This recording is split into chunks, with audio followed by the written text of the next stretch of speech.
오늘은 레위기부터 시작해서 구약 전체의 개요를 간단히 상고해 보겠습니다. 우선 레위기의 전체적인 주제는 심령과 외모가 하나님께서 원하시는 대로 거룩해지기를 바라는 것입니다. 이런 일을 위해서 하나님께서 가시적인 예물을 바치면서 제사를 드려야 함을 계시합니다. 여기서 레위기 1, 2장을 보면 제사에 바치는 제물의 형태에 따라 번제와 소제로 나눕니다. 번제는 제물을 불에 거슬려서 하나님께 심령의 뜻이 상달되는 것을 비유적으로 계시한 것이고, 소제는 곡물 등을 제물로 드리는 것을 말합니다. 이어서 레위기 3장에서 5장을 보면 제사의 내용과 목적에 따라 화목제, 속죄제 및 속건제로 구분합니다. 화목제는 사람과 하나님이 화목되기를 바라는 제사이고, 속죄제는 사람이 하나님에 대하여 지은 죄, 즉 율법이나 계명을 어긴 것에 속죄함을 받기 위한 제사이며, 속건제는 사람이나 물건 등이 하나님 보시기에 거룩하지 못한 것에 대하여 깨끗해지기를 바라는 제사입니다. 그러니까 넓은 의미로 보면 속건제도 속죄제의 일종이라고 생각할 수 있습니다. 여기서 우리가 알아야 할 점은 화목제, 속건제 및 속건제는 모두 죄나 잘못된 것들을 사함받는 것을 토대로 한 것들인데, 다만 죄나 잘못된 것들을 사함받는 목적이 화목이냐 속죄냐 속건에 따라서 분류된다는 것입니다.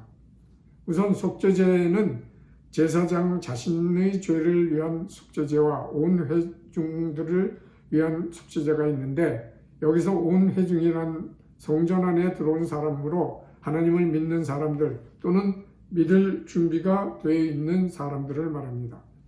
이들 속죄제는 각각 제물이 다소 다르기는 하지만 본질적으로는 하나님이 계시다는 성막 안에서 이루어집니다. 그리고 내장이나 기름 등을 성막 밖의 번제단에 태워버리는다는 점은 같습니다. 이상의 속죄제는 하나님과 심령 간의 영적 죄의 문제에 대한 사함을 말하는 것입니다. 그리고 방금 언급한 속죄제 외에 족장과 평민을 위한 속죄제가 있는데, 이들 경우에는 제물도 다소 다르고 그 피는 성소 밖의 번제단 뿔에 바르고 그 피는 번제단 밑에 쏟고 기름 내장 등은 번제단 위에서 불사르는 등 성막 밖에서 모든 것이 이루어집니다. 이와 같은 속죄제는 육적 죄의 사함을 위한 것이며, 이는 하나님과 외적 화목의 문제에 대한 사항을 말하는 것입니다. 화목제나 속건제의 경우에는 제물의 종류는 다르지만 족장과 평민을 위한 속죄제와 규례가 같습니다. 이상의 제사에 대한 규정을 보면 제사장과 온 회중을 위한 속죄제의 규례는 출애굽기에 기록된 속죄제의 규례와 같은 것임을 알 수 있습니다. 그러나 그 외의 속죄제, 속건제 및 화목제의 경우는 모두 화목제와 같은 내용이라고 말할 수 있습니다. 이런 화목은 곧 그리스도 예수의 십자가에서의 죽음의 예표로서 그리스도 예수의 십자가에서의 죽음이 하나님과의 화목을 위한 외적 화목제이며, 그 화목제는 부활하신 그리스도를 통하여서 영적 죄사함으로 이어질 것입니다. 그리고 이런 제사들은 그리스도 예수의 피로 화목함을 얻은 사람이 부활하신 그리스도와 하나님의 역사로 영적 구원을 받기 때문에 우리는 더 이상 제사를 드릴 필요는 없고 성령으로부터 우러나오는 영적 기도로 구원을 얻게 되는 것입니다. 마찬가지로 11장 이후에 기록되어 있는 부정하거나 가증한 음식 등등은 당대의 이스라엘 백성과 오늘날의 사람들은 유전인자가 다르기 때문에 동일하게 적용이 안 된다는 점을 인식해야 합니다. 그리고 제사를 드리지 않고 사회 문화 등등이 달라졌기 때문에 제사나 기타 규례가 해당이 안 된다는 것임을 인식해야 합니다.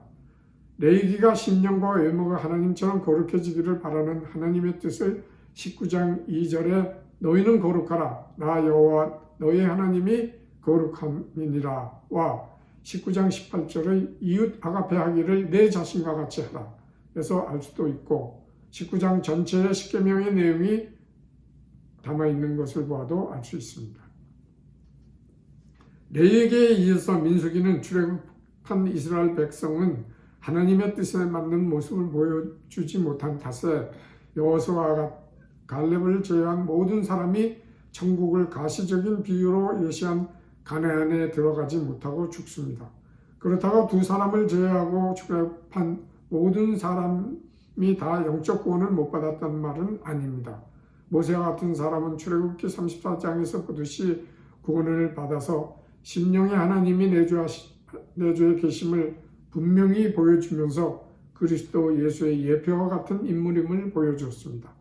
다만 출애굽한 이스라엘 백성이 죽고 거의 같은 수의 사람이 다시 태어난다는 것을 통해서 우리에게 완전히 육신을 부인하는 자기 부인의 도를 계시한 성경임을 받아들여야 할 줄로 믿습니다.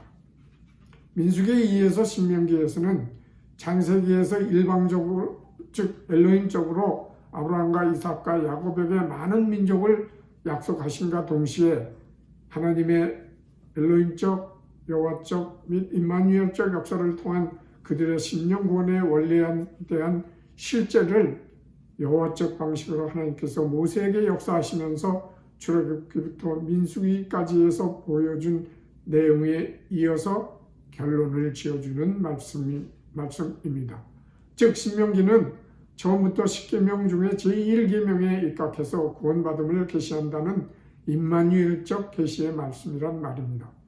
그런 점을 인식할 수 있는 것은 신명기에서는 처음부터 가나안에 들어감을 계시하면서 4장 9절에서 14절, 15절에서 24절, 32절에서 39절 및 40절에서 각각 제1계명부터 4계명을 암시적으로 설명하고 제5장에서 출애굽기 20장에서 계시한 10계명을 다시 계시합니다. 다만 이때에는 제4계명을 계시할 때 너는 기억하라 네가 애굽 땅에서 종이 되었더니 너의 하나님 여호와가 강한 손과 편팔로 너를 거기서 인도하여 내었나니 그러므로 너의 하나님 여호와가 너를 명하여 안식일을 지키라 하느니라 라는 말씀이 출애굽기 20장 11절에 이는 엿새 동안에 나 여호와가 하늘과 땅과 바다와 그 가운데 모든 것을 만들고 제7일에 쉬었음이라. 그러므로 나 여호와가 안식일을 복되게 하여 그날을 거룩하게 하였느니라와 다를 뿐입니다. 그리고 이어서 6장 4절에서 9절, 10절에서 15절, 16절에서 19절 및 20절에서 25절에서 각각 제1에서 4계명까지를 암시적으로 설명하십니다. 이는 출애굽기 34장에서 하나님께서 모세에게 두 번째 만든 10계명의 돌판을 주실 때 34장 8, 9절, 10절에서 17절, 18절에서 20절 및 21절에서 24절에서 각각 제1계명부터 4계명을 암시적으로 설명하는 것과 같은 맥락이라고 보면 됩니다.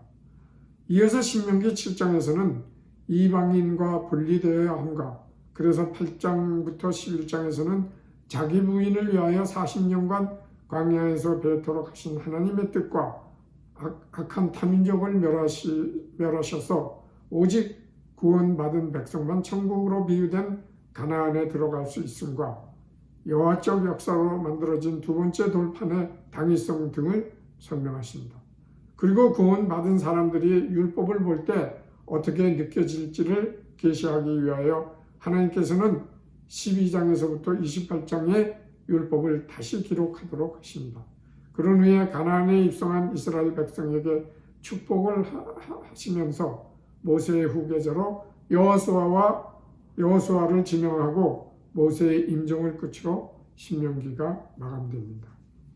신명기에 이어지는 여호수아는 창세기부터 신명기에 이르는 구원론에 입각해서 심령이 구원받은 사람에게 1차적으로 적용되는 말씀입니다. 무슨 말인고 하니 심령이 구원받은 사람, 즉 자기 부인 가운데 인격적으로 성령이 심령의 임마누엘 또는 아가페 된 사람은 전도를 하지 않고 견디지 못하게 됨을 가시적으로 천국으로 비유한 가나안에서 악을 제거하는 것으로 비유해서 계시한 말씀입니다. 이는 신약에서 복음서에 입각해서 심령이 구원받은 사람은 내주하신 성령의 능력으로 전도를 하지 않고는 견딜 수 없게 된 사도행전의 내용과 버금가는 것입니다. 이어서 사사기부터 에스더까지는 그렇게 전도를 받은 사람들도 종교적인 것이 가미됨으로 기독신앙이 종교로 전락됨을 싫다하면서 다시 기독신앙으로 회복되기를 바라는 신약의 서신서에 해당되는 말씀입니다. 그리고 이어지는 욥기부터 아가서까지는 영적 지혜에 대한 말씀이고, 이어지는 이사야부터 말라기까지는 임마누엘이신 그리스도 예수와 이스라엘의 미래에 대한 예언을 하는 말씀입니다. 죄송합니다. 한 가지 부언하면 구약은 하나님께서 직접 또는 사사, 선지자 및 왕과 같은 사람들을 통하여 심령 구원의 복음을 계시하는 말씀입니다. 그런데 유대 또는 이스라엘 백성들은 하나님께서 주신 복음의 말씀, 즉 율법이나 계명들을 율법주의적, 인본적 및 문자적으로만 믿었습니다. 그래서 예컨대 제3계명인 여호와의 이름을 망령되이 일컫지 말라를 입에서 여호와라는 발음을 잘못하지 말라는 것으로 생각해서 아예 여호와 대신 주님이라는 뜻의 아도나이라고 불렀습니다. 이는 고대의 주정관계에서의 주를 의미하는 말로서 엘로힘의 버금가는 뜻이라고 생각하면 됩니다. 그래서 여호와라는 이름이 맞는지 야훼라는 이름이 맞는지도 모르게 되었습니다. 이런 일이 생길 수 있는 것은 히브리어 즉 이스라엘 언어에는 묘음 표기가 우리말처럼 명확하게 되어 있지 않으나 문맥을 보고 읽는 것이 대대로 전해 내려오기 때문에 만일 계속해서 이름을 불렀으면 여호와인지 야훼인지 알았으나 그렇지 않아서 지금은 무엇인지 모르게 된 것입니다. 다만 성경이 처음 독일어로 번역되어서 독일어식 발음이 여호와의 버금가기 때문에 우리는 그렇게 부르는 것뿐입니다. 유대인뿐 아니라 영어 성경에도 여호와를 LORD 네 글자를 다 대문자로 표기하기 때문에 주 여호와의 하나님과 같은 말의 경우에는 주와 여호와가 연속적으로 있지 않게 문장 전체를 변형해서 번역합니다. 결국 유대인들이나 영어권 민족에게는 엘로힘만 있고 여호와는 없는 셈이 됩니다. 따라서 자연적으로 임마누엘을 기대할 수 없어서 그들에게는 성경이 계시하는 심령 구원의 복음은 없고 임마누엘 하나님이신 그리스도를 받아들이는 것이 내용적으로는 어렵게 된 것입니다. 그래서 기독 신앙은 없어지고 기독 종교 즉 기독교만 남게 된 것입니다. 이와 같은 점은 헬라로 기록된 신약에서도 마찬가지로 있습니다. 우리말 성경이나 영어 성경에는 아가페라는 말은 없고 헬라어로 필리아라고 하는 사랑만 있습니다. 그리고 우리말 성경에는 영적 구원의 의미를 나타내는 침례라는 말은 없고 외적 죄의 사함을 받는 의미의 세례만 남아 있습니다. 이렇게 된 데에는 천주교의 공로가 큰데 그들은 성경적이 아닌 사도신경을 믿습니다. 사도신경에는 하나님과 그리스도가 구세주요 심판주이심을 계시하는 성경과는 달리 구세주의 의미는 아예 없고 예수 그리스도가 심판주란 말만 있습니다. 그 외에 거룩한 공예라는 The Catholic 혹은 Universal Church라는 천주교와 성도의 교통 The Communion of Saints라는 터무니없는 말들이 있습니다. 즉 사도신경은 천주교를 믿으라는 내용인데 그들은 영아 및 성인 침례, 이 침례가 후에 세례로 바뀌었습니다. 어쨌든 그런 성인 침례, 영아 침례와 성례들, 고해성사, 선행, 여러 개 가서 자신 및 타인의 죄를 인해 받는 고통의 감수, 여러 개의 고통을 감해주는 면죄부 구입, 미사들 참석, 묵주기도 등등을 행하면 구원받는다고 합니다. 전체 성경이 계시하는 것과는 다르거나 성경에 없는 것들을 만들어서 믿으면 구원을 받는다고 합니다. 이런 것들 외에 성경에서 가장 중요하다고 볼 수 있는 십계명을 유대교에서는 제1계명은 나는 너를 애굽 땅 종되었던 집에서 인도하여 낸 너의 하나님 여호와 아도나이라 라고 믿고 제2계명은 너는 다른 하나님을 내게 있게 할지니라 우상을 만들지 말라 등으로 고쳐서 받아들입니다. 개신교에 대해서는 제가 설교한 내용을 참조하시기 바랍니다. 그리고 천주교에서는 제1계명은 한 분이신 하나님을 흠숭, 즉 흠모하고 숭배하라는 말로서 엘로힘만 믿는다는 뜻입니다. 라고 믿고 제2계명은 아예 삭제하고 제3계명은 주의를 거룩히 지내라 라고 믿으면서 원래의 10계명을 둘로 나눠서 믿습니다.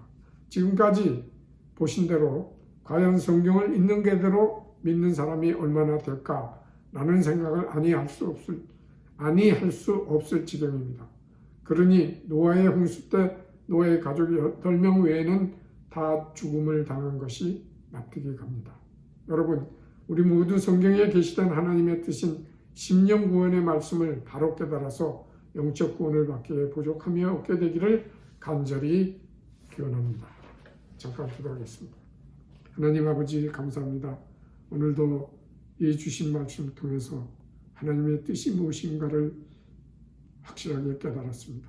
그럼에도 불구하고 사람들은 언제나 인간적인 생각과 뜻에 따라서 마음대로 성경을 고쳐서 번역하고 또 고쳐서 믿고 그런 일들을 행해온 것을 저희들이 깨닫게 됐습니다. 아버지 하나님, 우리는 정말 성경이 계시한 그대로를 믿고 우리 안에 하나님을 자기 부인하는 가운데 실체로 영접해서 하나님 자녀가 되는데 부족함이 없는 저희가 되도록 하나님께서 이끌어 주시옵소서. 예수님의 이름으로 기도했습니다. 아멘.